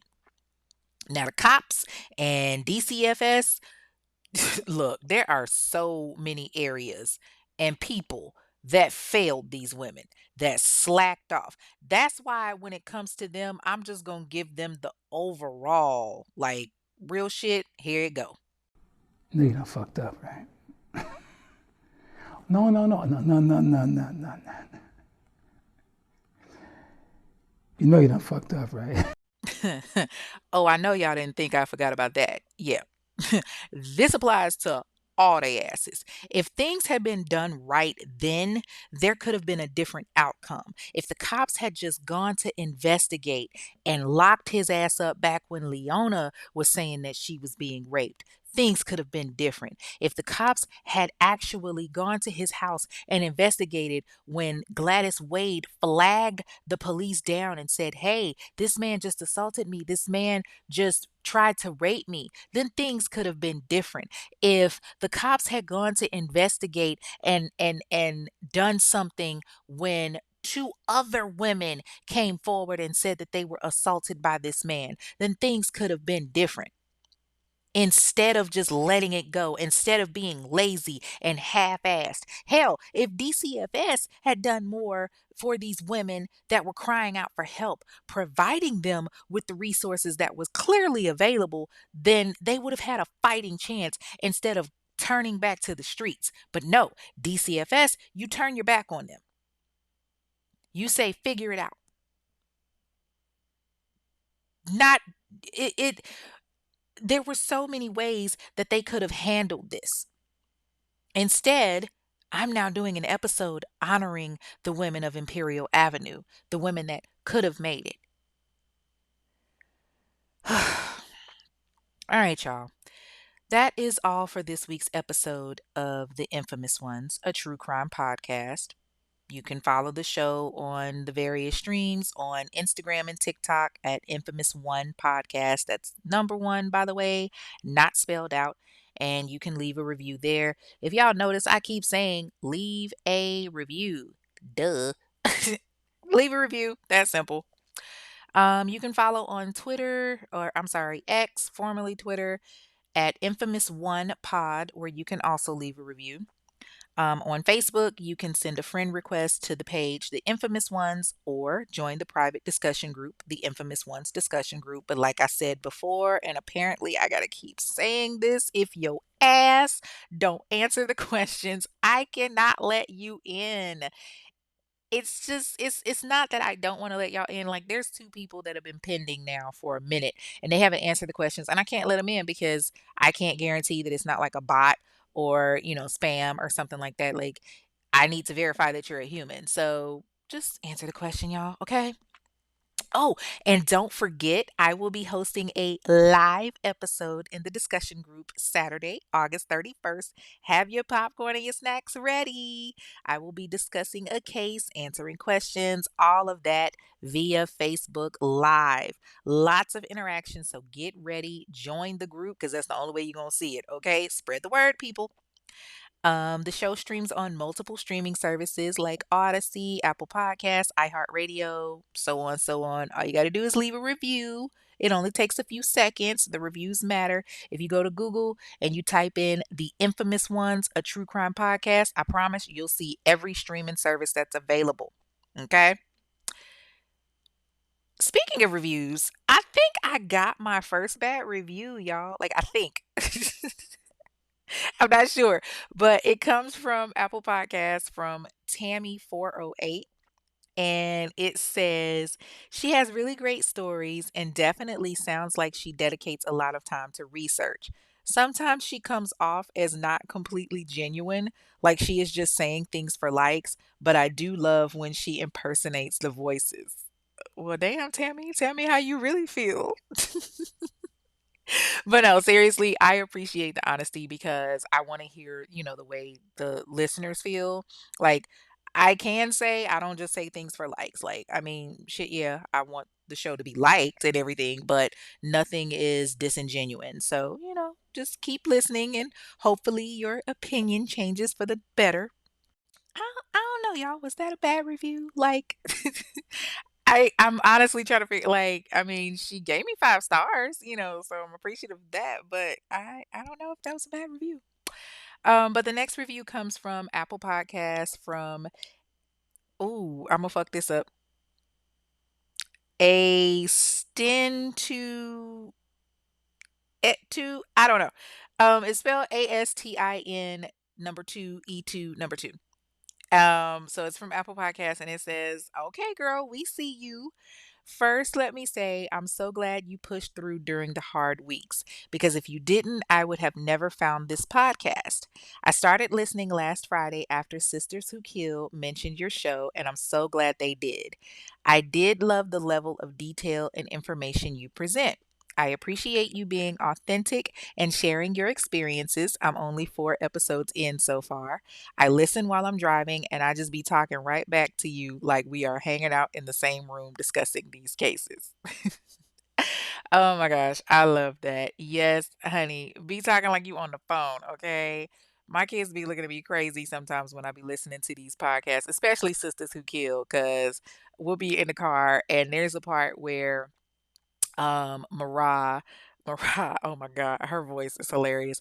Marah does this little part where she's like, uh, talking about, starting your podcast, and she's like, "It's free money. Free money is out there." Like, I'm sitting over doing it in the car. My kids are looking at me like, "What the hell is wrong with my mama?" But, so I totally, totally, totally get it. And shout out to Sisters Who Kill for mentioning my podcast. Like, that's awesome. Thank you so much. I love you, Mariah Sass. Mwah. Um, yeah, so if you want to support the show or if you're feeling the spirit, you want to be a part of the popcorn gang, click the link at the bottom of the screen from whatever app you're listening to this episode on and hit listener support to subscribe. Subscriptions, you can do that. You can donate to the Cash App. If you donate via Cash App, it is $ infamous one pod. That's $INFAMOUSONEPOD.